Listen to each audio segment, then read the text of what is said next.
Good afternoon. Once again, my name is Shorna Allred, and I'd like to share with you some research that I've been conducting in collaboration with partners at University of Malaysia, Sarawak, that focuses on cultural resilience in Malaysian Borneo. And part of what I wanted to do was situate the region of the world where we work in, because I do think that that has a lot of bearing on the type of research questions that we explore. So Malaysian Borneo is here, oops, let's see. There we go, pointer. So this is West Malaysia, there's KL, Kuala Lumpur, and we work in East Malaysia in the state of Sarawak. So the entire island of Borneo is comprised, as you know, of three countries, two states in Malaysia, Sarawak and Sabah, as well as the country of Brunei and also Indonesia. So Borneo is the third largest island in the world. It contains some of the most biologically diverse equatorial rainforests in the world. And one of the things I'd like you to do is come with me on a journey to this place to learn a little bit more about the culture and the people. So one of the things about Borneo that I mentioned, it's the third largest island in the world, and the state of Sarawak, where we work, comprises 38% of the land area in the country of Malaysia, but only about 1/10 of its population. So it's a very rural, many rural communities in this area. Long Lamai, which is where we have been working for the last 5 to 7 years, is right along the Baram River. So you get there only by boat. So it's not accessible. There are no roads that lead to the area. And so the journey itself is part of the story of Long Lamai, because the community really does not want roads to its community. So it's very content being a community that is only accessible by boat, because they're very concerned about how their livelihoods and way of life would change with greater accessibility of neighboring communities to that place. So that's part of what I mean about the situation of the place really impacting the culture of the community. So this area is also a UN global conservation priority. The tropical rainforests of Borneo are home to, particularly in Sarawak, also 13 species of primates and 8 species of the hornbill, which is a very important, not only ecologically but also culturally to many communities across Borneo. And so my work has been really centered on understanding the role of culture in conserving the forests and way of life for the Long Lamai of Penan. So this is a photo overlooking the village of Long Lamai. So these are the homes. It's situated right in the rainforest. There's about 600 people that live here, a little over 100 households. They're considered Eastern Penan, which are quite distinct from the Western Penan communities. In terms of the major buildings in the community, they do have a telecenter here. Unfortunately, it's no longer working. They also have a Maxis cell phone tower that you can see here that works intermittently, but is now working. They also have a community center that's just to the left of this building that houses a preschool for children in the community, and they actually teach in Penan, which is their local language. That was started by the Borneo Evangelical Mission. So this is just to give you a sense of the community, and this is a photo of students that go to Borneo to work on this research. As Julie mentioned, we really engage students in this research, as well as members of the Long Lamai community, just to introduce you to them. So our research in Borneo has really focused on understanding how cultural resilience can be enhanced in the area. And so when we think about resilience, really different types of knowledge are required for resilience. It's important to understand how knowledge not only is produced, but how it's recognized and prioritized. And so resilience is really about these adaptive capacities around leadership, really thinking about the linkages between different scales, and also the issues of social inequality. And we've really partnered with faculty at University of Malaysia to think about how information and communication technologies can really play a role in enhancing the resilience of this community. And so cultural resilience is about the role of culture in helping to strengthen communities and cultural systems, and that's really what we've been trying to do. So how do communities undergo change, but still retain the elements of their structure that preserve their distinctness? So the Penan of Long Lamai were formerly nomadics communities, and so they've undergone a pretty radical transition from living in bands throughout the forest to actually settling in one place and actually practicing agriculture, introduction to education, and also Christianity. So a lot of changes in both religion, education, many different aspects of culture. And so when we look at what other indigenous communities around the globe have been, what the research says about how these communities have been resilient, a lot of it was about what kinds of community narratives and metaphors really are utilized as a way to pass stories down, and also a way in which to convey morals. And that the maintenance of culture is essential to the identity of communities, and that the adaptation of traditional knowledge can take a variety of different forms, and that institutions and structures really do help to maintain the resilience of the community. And so a lot of the cultural resilience work from communities, whether it's Inuit communities here in the US or Canada, or around the globe, we can think about that these are all communities that are facing issues of globalization and also climate change. And so really these are some of what the literature says are ways to strengthen cultural resilience in these communities, to really think about traditional knowledge, the role of metaphors and morals in conveying aspects of their cultural identity, and really maintaining those indigenous institutions. And so, as I mentioned, the nomadic life of the Penan looked very different than it does today. So during the nomadic life, the Penan really had a subsistence on wild sago, which was their main source of carbohydrate, as well as hunting wild game like boar. And they traveled in bands of about 20 to 40 individuals, and their settlements lasted usually a few months. And they would construct these open-sided shelters in the forest that were made with palm leaves covering them, and that was where they stayed. And during the transition to settled life, they began to engage in commercial trade with other tribes. And there are many different reasons as to why nomadic communities settle.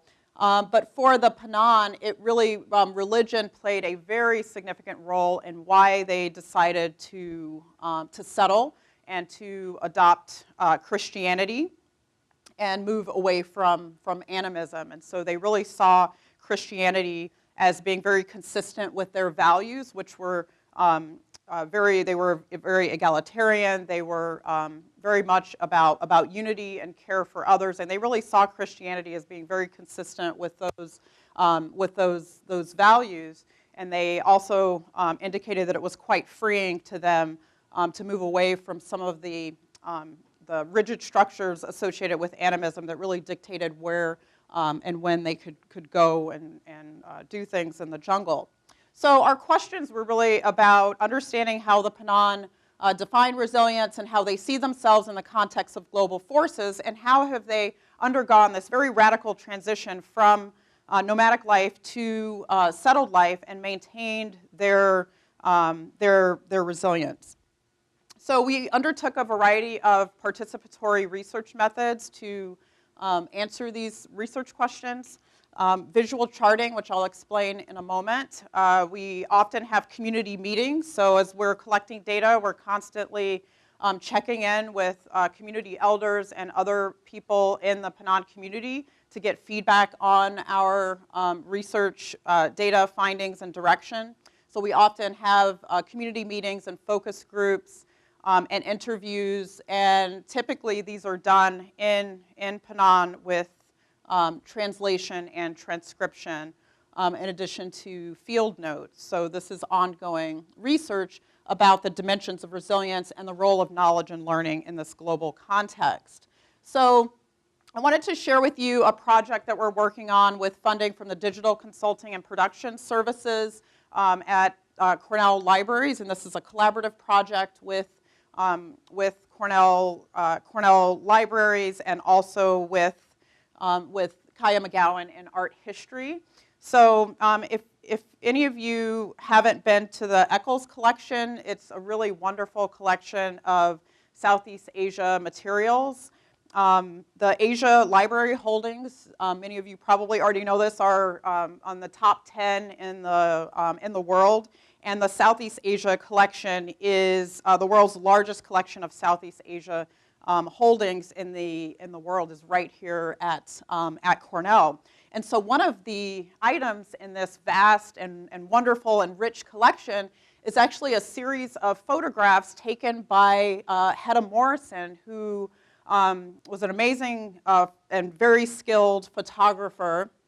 And her husband, Alistair Morrison, was a government official in Sarawak, and so she, during their travels across Sarawak, took many photographs, and Alistair also took meticulous journals of his travels across the state of Sarawak.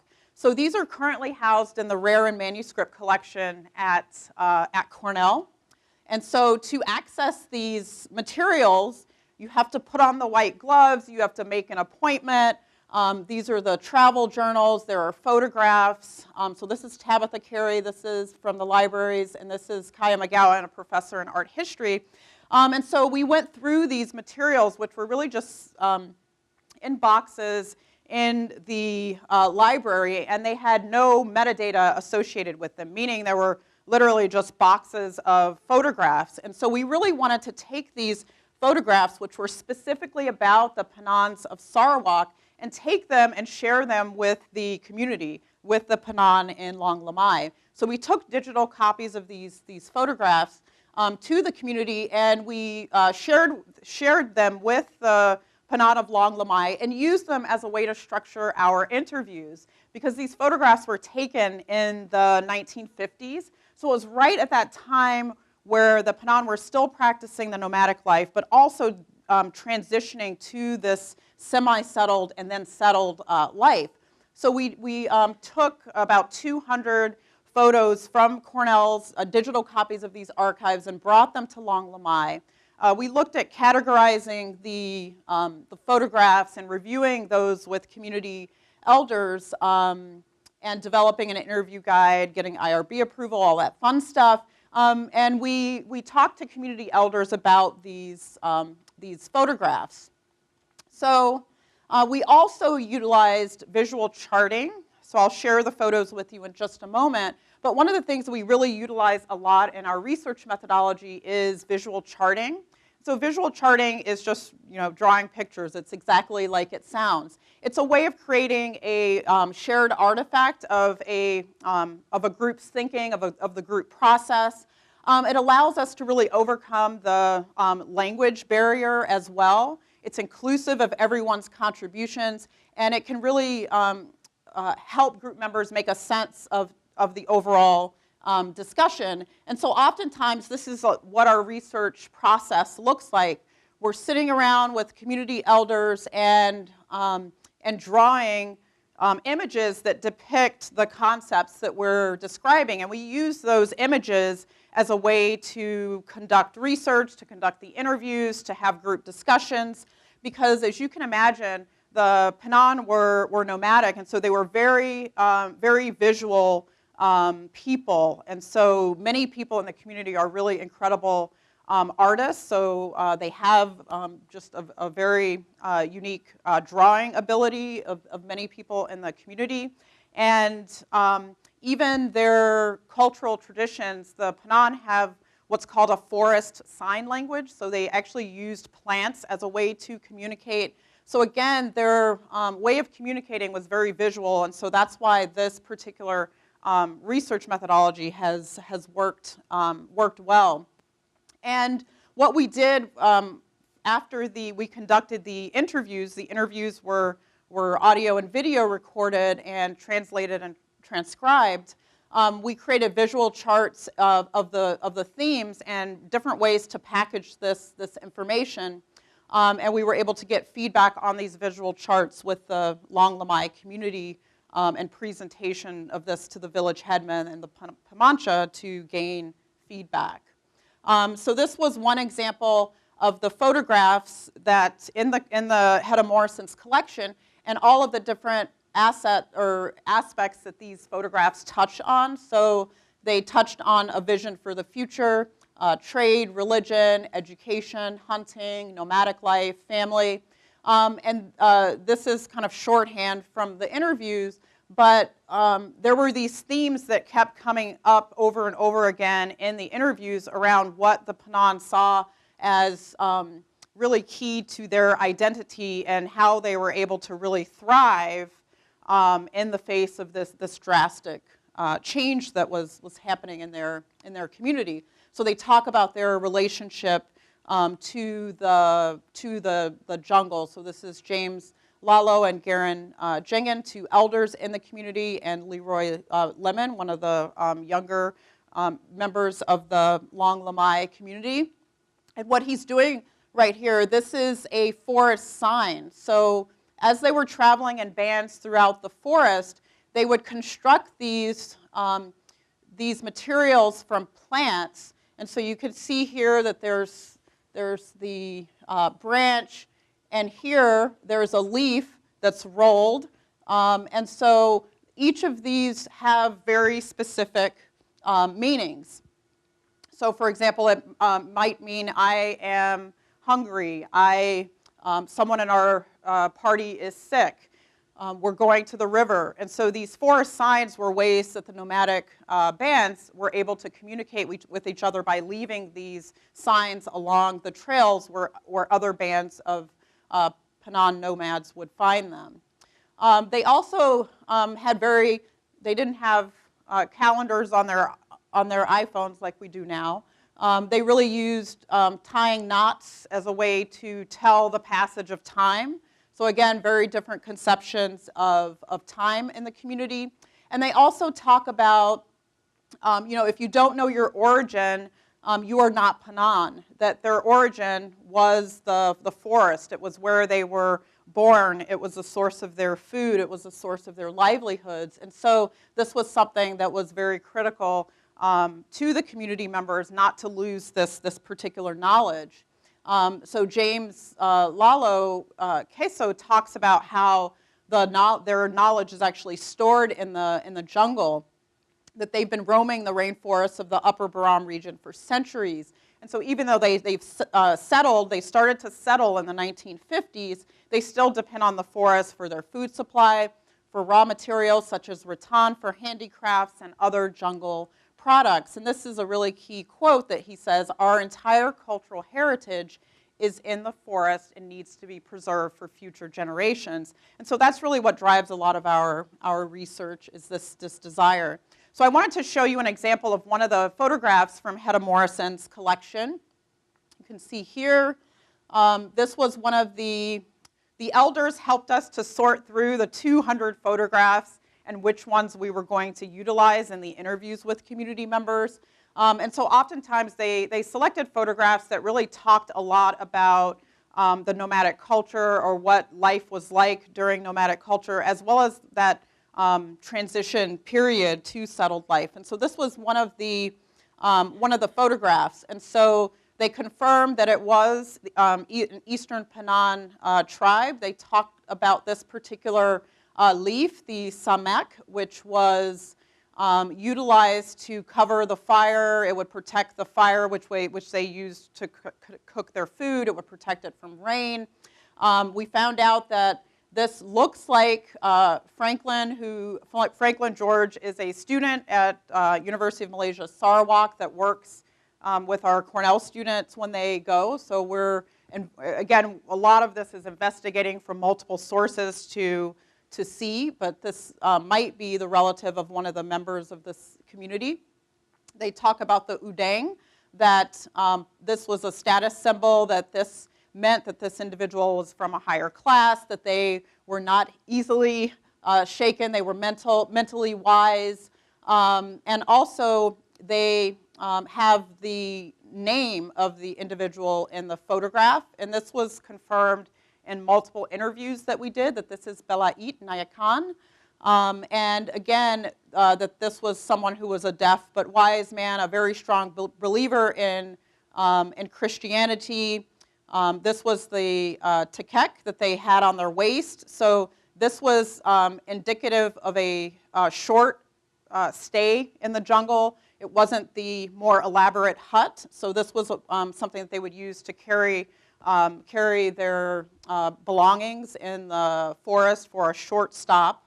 And so there was a lot that we learned about this particular photograph and what they were doing in the jungle at that particular time. This was another photograph. This was of Utan Nayakan, and she had just, we were there in January, and she had just passed away in December of the previous year. And so this was a particular emotionally charged photograph to show, but the elders really wanted us to utilize this photograph in the interviews because they wanted her history to live on. So Garan Jingen is one of the elders in the Long Lamai community, and this was his grandmother. And in another interview that we had conducted, there was a story that she spent 90% of her life nomadic and about 10% of it when the community settled. So she really had a lot to say about the nomadic life, and had passed that on to Garan Jingen, who was her grandchild. And so he and others recounted a story of, as they would travel in these bands throughout the forest, that in their rattan backpacks they would carry fruit. And he mentioned how the fruit would be allowed to spoil. And so we asked, oh, why is that? Why would the fruit not be consumed? And he said that according to his grandmother, she said, today you have something, but tomorrow you don't know.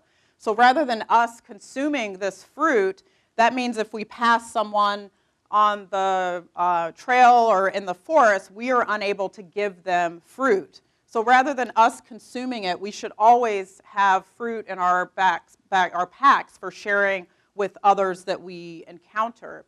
And so again, it was that idea of unity and sharing and cohesion that really a lot of these interviews began to uncover about the community.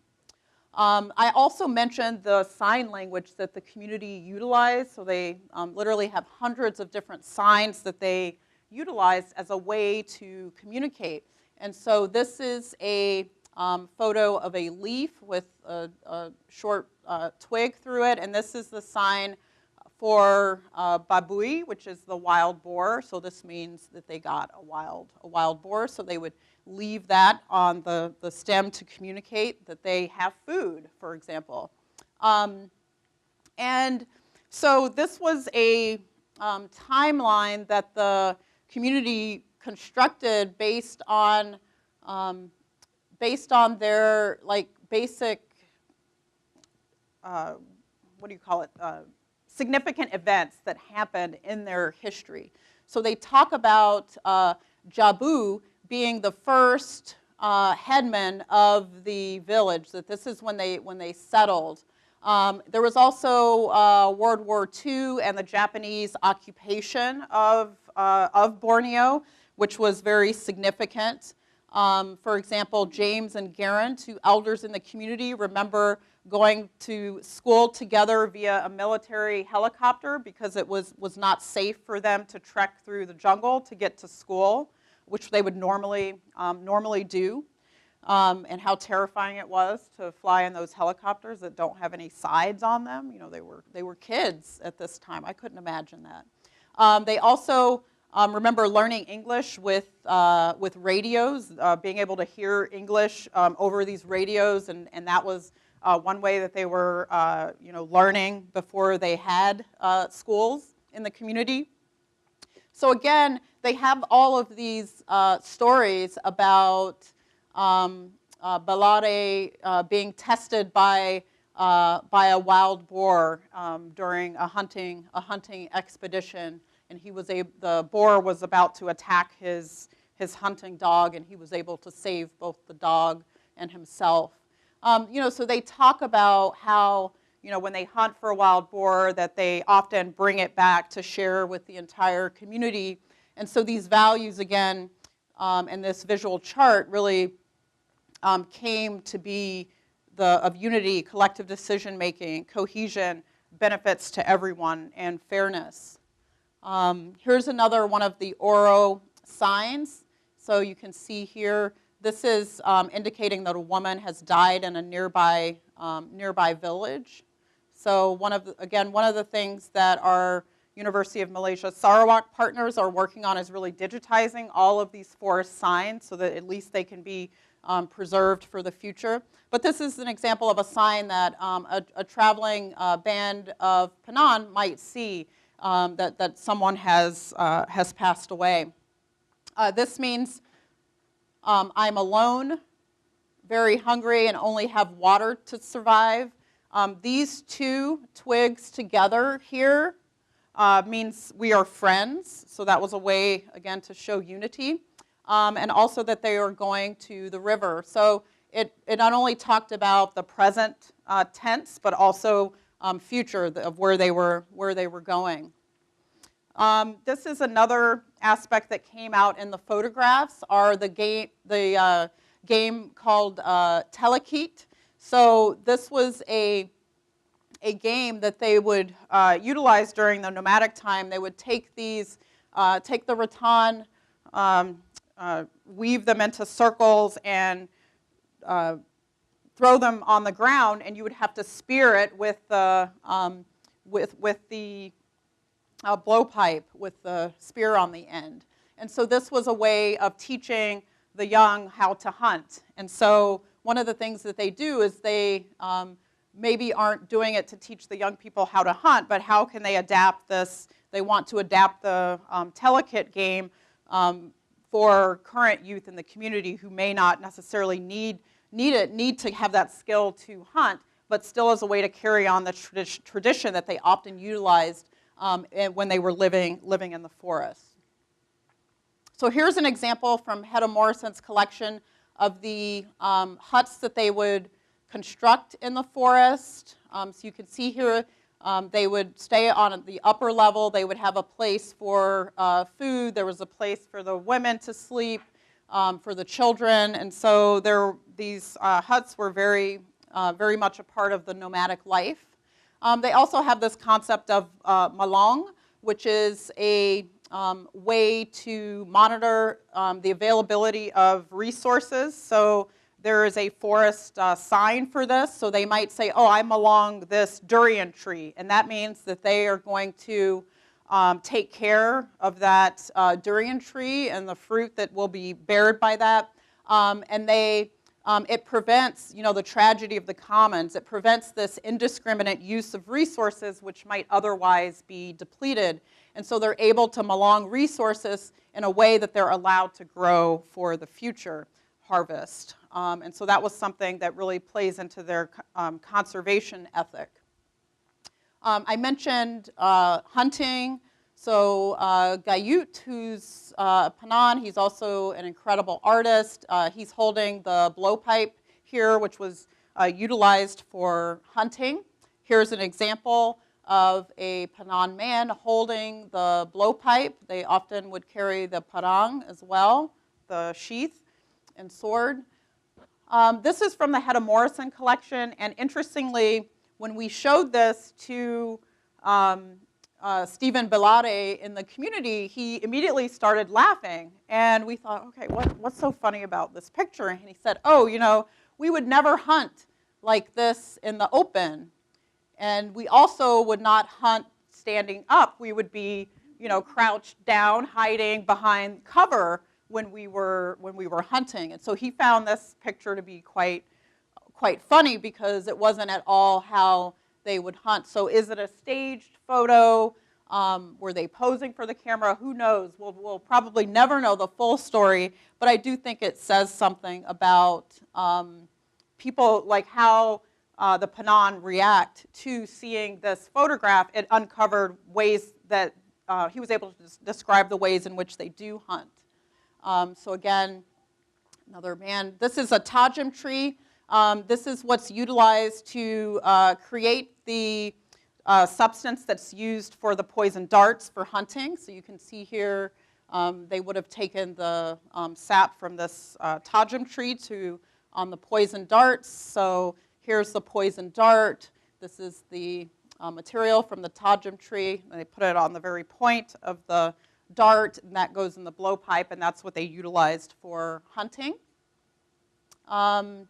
This is the kalore. This is one of the musical instruments. This is a nose flute. So it's a flute that's played by blowing air out of your nose in a very similar way as the other flute would be played. And so very unique instrument. They're the only ethnic tribe that has a nose flute that plays this particular instrument. These are photos from the collection that show the processing of sago, which they utilize for their food source in the jungle. So you can see the pithy center here. That's what they utilized, again, for their primary carbohydrates. They're eating the sago here. You can see that even the utensils were made of wood. And now, it's interesting because now they don't eat sago, they eat rice, which was not part of their diet before, so even their diet has changed quite dramatically. But I just wanted to mention that these principles that we uncovered in the interviews were really about unity and cohesion, collective decision-making, and benefit for everyone. These particular principles, which we won't have time to fully get into the detail here, but they really talk about resilience as having flexibility but some degree of steadfastness, that again, this idea of metaphors came out again in the interviews, as it does with many indigenous communities, that they talked about Rekin being the pole. Resilience in Penan is Petem Rekin. And so they have this pole, but that it can still be flexible to move. And so that's what they want to do. If they progress, they want it to be progression within their value system. And so during one of our workshops, the village head said, the way we see this is actually as a vehicle. And this is, he talked about the headman and the village headman and the elders of the community driving the community, being the driver of the car, and the community or the village are the passengers in the car. And he described the headlights of a car being education and learning, and the wheels being internal and external knowledge, and that all of these things work together to propel the vehicle forward. But without any one of those, the car won't be very successful in moving forward. So we really talked about the car as the family, and the wheels are the knowledge of perhaps outsiders in the community that can help reach their destination. But they really talk about the importance of leadership, that without strong leadership in the community, the leader is the person really steering the car down the right path safely without compromising the unity and the cohesion of the community. And so as outsiders come in to the community, they need to become part of the vehicle so that they can move together in a safe way. This was the way one of the elders described it, is that people really become part of the entity of the community, and even though they're outsiders, they're helping the community realize its own goals.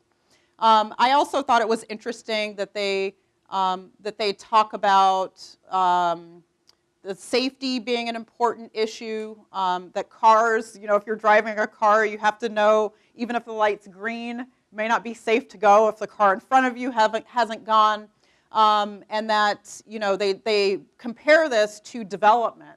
So I mentioned at the beginning, this is a community that's only accessible by boat, not by roads. And he said, we aim for development, but if you rush in, it may give you sudden change or impact on the people, a negative impact. And you have to make sure that everybody is aware, see it from different angles. You look at what's around you, but you have to wait to be safe. So they're not saying they never want a road, but right now they're still evaluating whether this is something that would be positive for the community. And so part of being resilient is really about maintaining the Penan identity in terms of their traditional knowledge, customs, handicrafts, and language, and doing what they enjoy. So this is just a summary of the car as a metaphor of resilience. They often talk about working with the community, not for or on the community. And with that, I just wanted to conclude so we have time for questions. This is a photo from our team in January, the University of Malaysia Sarawak Cornell Service Learning Program. And so if any of you are interested, we do have a website here that if you're interested in learning more information, feel free to reach out to me or to look at the website. And terima kasih, Jian Kanin. Thank you.